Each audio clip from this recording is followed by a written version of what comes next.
Hey folks, just put eye drops in my eye, and I think finishing up the last of the coffee. Gotta have coffee. You should have been prepared. Yeah, you have a stroke. Okay, you should have been prepared. You should have your bug in supplies, and you're supposed to have your bug out bag or whatchamacallit, car bag or go bag or yabba dabba do bag. I don't care. Okay, you should have been prepared by now. Now we're in the second storm, and it's right now in the California and the West, and it's going to whip snake. First one came from the south. This one, it's two storms, folks. I told David of Southern Ohio prepping, wait a couple weeks, and it's a couple weeks. It's today. By Thursday, he should feel the effects. Now, instead of the regular, like last year, washing machine pattern, which is go like this, it's going like crack the whip.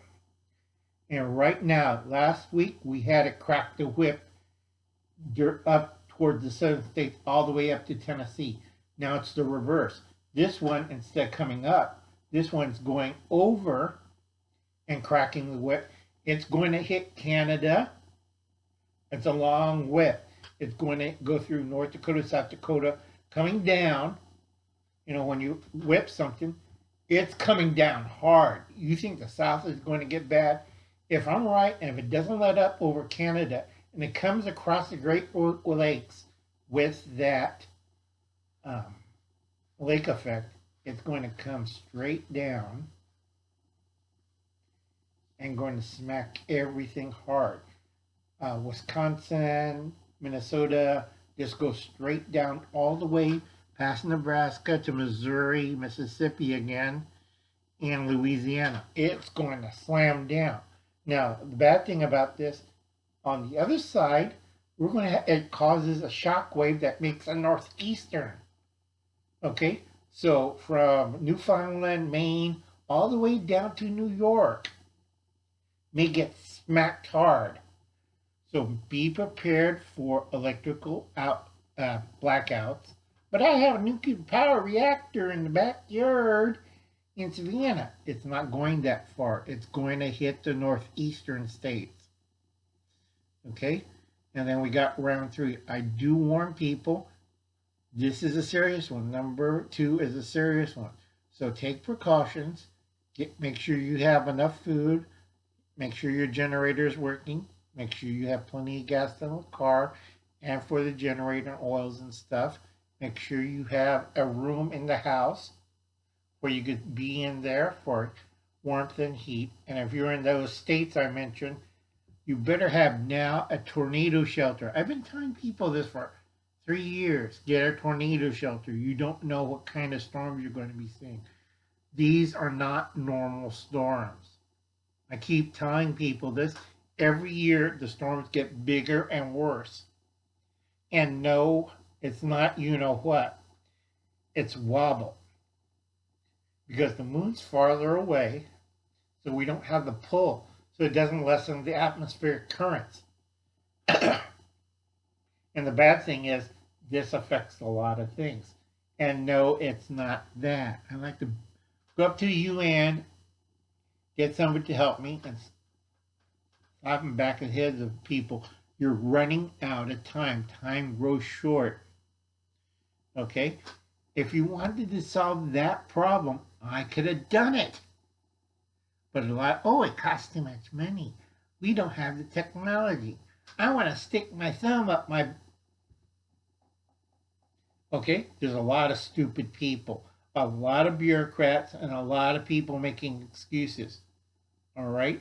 Your time is short. Seriously.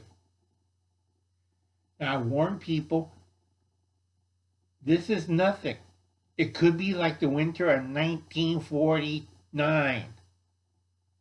Okay? They made a documentary of it. I do warn people, we have 3 more sections of this winter. We are going through December. We're finishing up Thanksgiving. That was November, December. We're finishing that part. I do warn people, you better damn be ready. All right? This isn't a joke because we're coming to the second second part, which is December to January. Okay? This is serious on all fronts. If you're not prepared, you're not ready for disease. Let's see, disease. What you might call it? I forgot. What was number 2? I wrote it down. Disease is 2. Natural disasters and violent storms are number 2. Okay. And then number 3 is starvation and economic warfare. Number 4, they're taking over. And number 5, they take your kids. Okay? I've been screaming this for over 2 years. And we're going to get down to the wire. And then we're going to get into some really serious stuff. And all you people out there, when's going to happen? What I'm going to do? You can't help stupid people. All right? You have the warnings. This is why I think this is 62. This is Tuesday, 62. California's getting clobbered by the whip. All right? After this, you're on your own. Okay? Once I'm gone, I'm going to be doing other things I like. Because a lot of you are going to die. A lot of so-called social influence preppers or gardeners or whatever, and all the YouTube stuff. The bad thing about live streams on YouTube, it's becoming a clique or a party where a bunch of people, talking heads, are talking. Not videos, not producing information or educational purposes or demonstrating for a lot of stupid people, but just sitting around talking, moaning, bitching, all that. That's bad. You're wasting time. You don't have the time to walk around, chat, drink coffee, chat some more, eat a sandwich, chat some more for 2.5 hours or 3 hours. Okay? You're running out of time. That time spent should be either making money, getting food and water, preparing plans, and making a secondary plan to escape. All right? A lot of you have not do this. A lot of failed in homework. All right? It is getting really bad, folks. Now, I did get some nice mail. And this one's from the Vineyard Chick. It's a nice little card for Christmas. So cute. Yeah. And they sent me a nice little card that I send to spoil kids. Thank you card for Uncle Al. That cheers me up. It's better than getting a Christmas card. I still have to work on KK Box. It's going to be bigger than all the first two. Uncle Alan's old and tired. All right? And I got to do a lot of things to save the world and to make a better place for the kids. But it's hard on $2.17. If we have every American, especially El Cheapo, El Cheapskate, BP, VP, and the Captain Crazy, if they gave me $2.17, if every Democrat, every Republican, every communist, every fascist, I don't care. If they gave me, I could get a lot of things done. Now, our second thing is, let me get my knife. I got seeds from Garden State Gardener. Now let's open that up.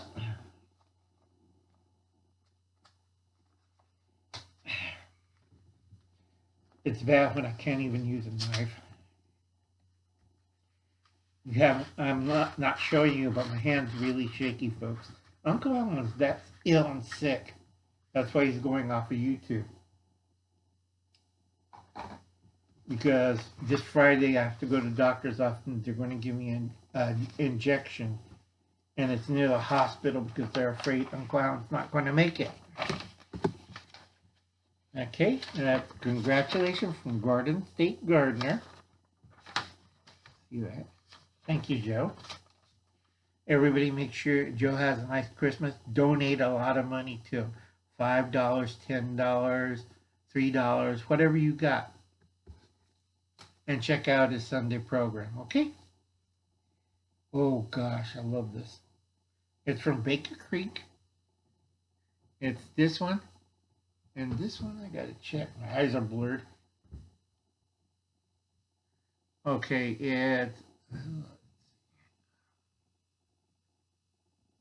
it's a good pepper because I need a thick wall and a sweet pepper too.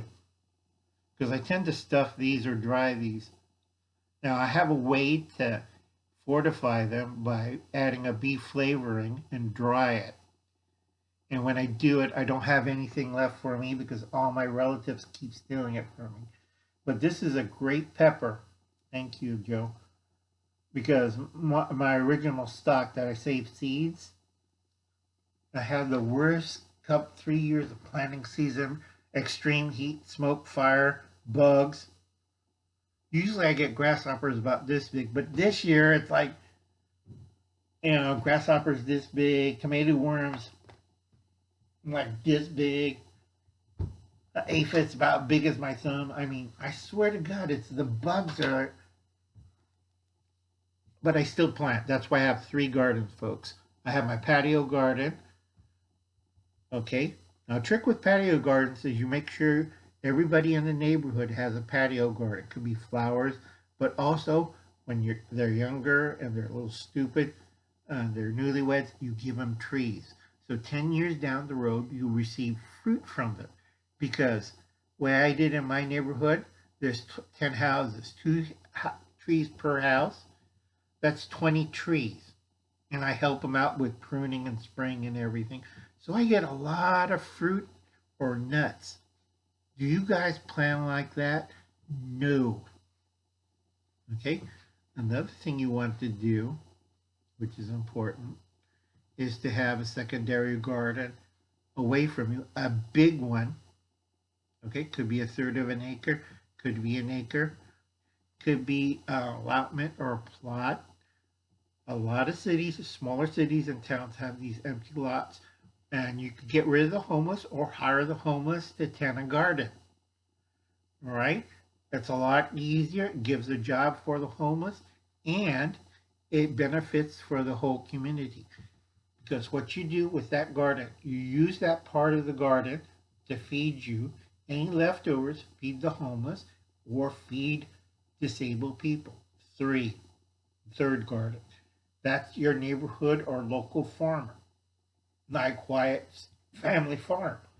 If they want to make good money, they get more acreage and they garden that section for people. Once they get good at growing and grow food for customers. Now, I have worked out a deal with our local truck farmer, and he set aside some areas where I could grow food. And what's our deal is when we grow plants like these, enough of them, or tomatoes or whatever, I use it for food. He uses it to sell to pay off whatever he owes on the farm, and the profit we make goes for other things. That's 3 gardens. This one I do, my second garden, my nephew and his workers take care of it, and I hire somebody and he helps me out. So 3 gardens. Do Uncle Alan works harder? Like Napoleon the horse in Animal Farm, which they turned into glue? No, Uncle Alan's works smarter. That's the trick, folks. Working smarter. Take that down in your notes. Put it on your wall. Work smarter, not harder. I keep telling this to DOE. Okay, folks. I'll catch you later. Gotta do my asthma treatments. I'll see you later, folks. Merry Christmas.